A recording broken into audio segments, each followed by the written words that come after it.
नमस्कार, आप देख रहे हैं आज तक। आपके साथ मैं हूं सईद अंसारी। कल प्रशांत भूषण और योगेंद्र यादव समेत 4 नेताओं को राष्ट्रीय कार्यकारिणी से निकालने के बाद आज केजरीवाल के घर आम आदमी पार्टी की राष्ट्रीय कार्यकारिणी की बैठक हुई है, जो बैठक खत्म हो चुकी है।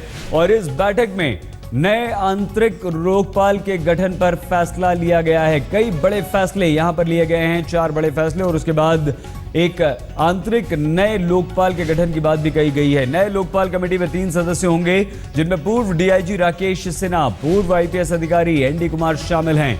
पार्टी ने इसके अलावा नई अनुशासन समिति के गठन का भी ऐलान कर दिया है।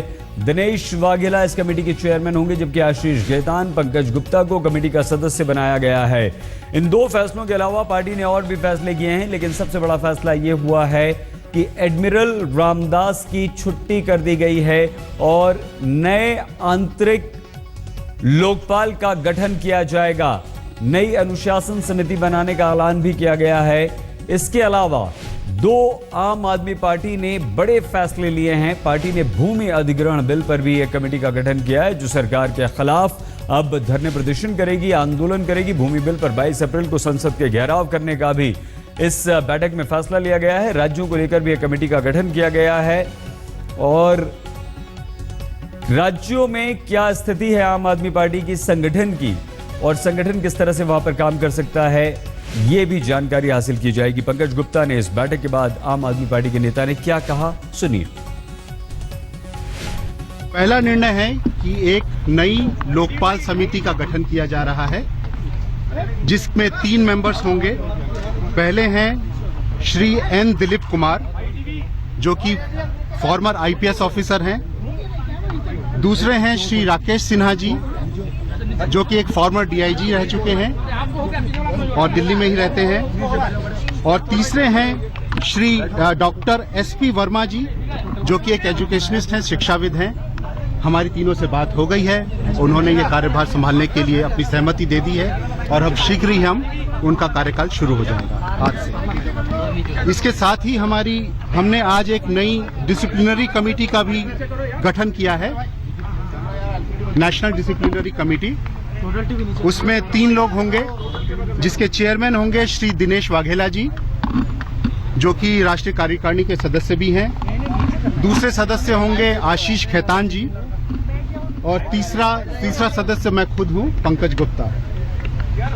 साथ ही जैसा कि कल राष्ट्रीय परिषद की मीटिंग में एक हमने अहम निर्णय लिया था कि 22 अप्रैल को, आने वाली 22 अप्रैल को हम संसद का घेराव करेंगे लैंड एक्विजिशन बिल के ऊपर, और उस चीज को अंजाम देने के लिए एक 6 सदस्यीय समिति का गठन किया गया है, जिसमें श्री इलियास आजमी जी होंगे, श्री प्रेम सिंह पहाड़ी जी होंगे, नीचे करो थोड़ा सा, श्री योगेश धैया जी होंगे, श्री सोमेंद्र ढाका जी होंगे, गुरनाम सिंह जी होंगे और श्री किरण विस्सा जी होंगे।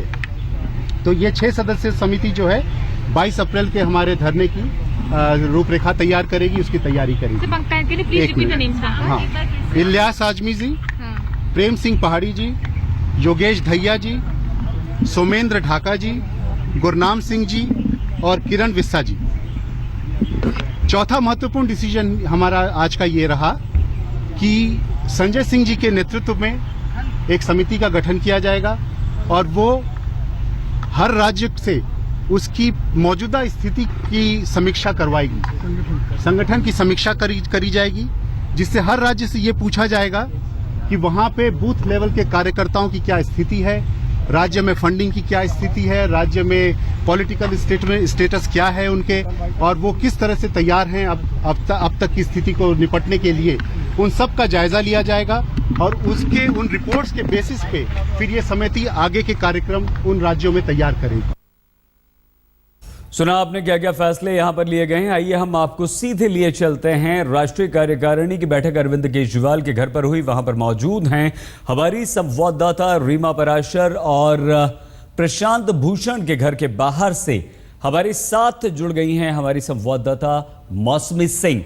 रीमा, खबर यह भी आ रही है कि एडमिरल रामदास को भी हटा दिया गया है और तर्क यह दिया जा रहा है कि उनका कार्यकाल खत्म हो गया था। लेकिन सवाल ये रीमा कि कल जो कुछ भी हुआ जिस तरह से अरविंद केजरीवाल बोले, उन्होंने अपने दिल की भड़ास निकाली और साफ तौर पर साजिश का आरोप लगाया। क्या अब एकदम से नए सिरे से हमें रीमा नजर आएगी आम आदमी पार्टी, और आम आदमी पार्टी की तमाम जो कमेटियां बन रही हैं ये उसकी एक बानगी भर है? मान सकते हैं क्या हम ऐसा रीमा? देखिए सईद, कल का जो भाषण था अरविंद केजरीवाल का, जो आज सामने भी आया है उसका वीडियो, उसमें साफ तौर पे अरविंद केजरीवाल ने एक बात कह दी थी कि अब पार्टी में ऐसा माहौल नहीं है कि वो इन लोगों के साथ काम कर सके, और यही बात अब अमल में लाई जा रही है। 24 घंटे भी नहीं बीते थे कि एकदम राष्ट्रीय कार्यकारिणी की बैठक बुलाई गई, जिससे कल ही इन चारों सदस्यों को बाहर निकाला गया था, और बैठक भी ज्यादा लंबी, अभी तक ये प्रचलन था कि बैठकें लंबी चला करती थी आम आदमी पार्टी की, लेकिन ये बैठक सिर्फ 1.5 घंटे ही चली, और 1.5 घंटे में ही इस बैठक में तुरंत ये फैसला ले लिया गया कि अनुशासन समिति से प्रशांत भूषण की छुट्टी की जाए, क्योंकि अनुशासन समिति अब से कुछ ही दिनों में ये फैसला लेने वाली है कि इन चारों सदस्यों को अब पार्टी से भी बाहर का रास्ता निकाला जाए, और यही उसकी प्रक्रिया रहेगी। दूसरी तरफ एडमिरल रामदास, जो कि लगातार अब तक हर फैसले में पार्टी के साथ खड़े थे, उनकी एक चिट्ठी ने इतना बवाल खड़ा कर दिया कि उन्हें भी अब पार्टी ने बाहर का रास्ता एक तरीके से दिखा दिया है। वो पार्टी में नहीं थे लेकिन लोकपाल थे, और लोकपाल से उनकी छुट्टी कर दी है, और आज जिस तरह के निर्णय लिए गए हैं उसमें हर वो चेहरा ही हमें हर कमेटी में दिखाई दे रहा है जो अरविंद केजरीवाल की एक तरीके से कहेंगे स्टैंप को लेकर चलता है। और अब जितने भी फैसले इन दोनों कमेटियों की तरफ से लिए जाएंगे, चाहे वो लोकपाल की समिति हो या अनुशासन की समिति हो, उनमें सीधे सीधे अरविंद केजरीवाल की ही छाप दिखाई देगी। जिस तरह के आरोप अब तक, आशंका है अब तक योगेंद्र यादव और प्रशांत भूषण जाहिर किया करते थे। बिल्कुल रीमा, और विरोधी खेमे के घर के बाहर यानी कि प्रशांत भूषण के घर के बाहर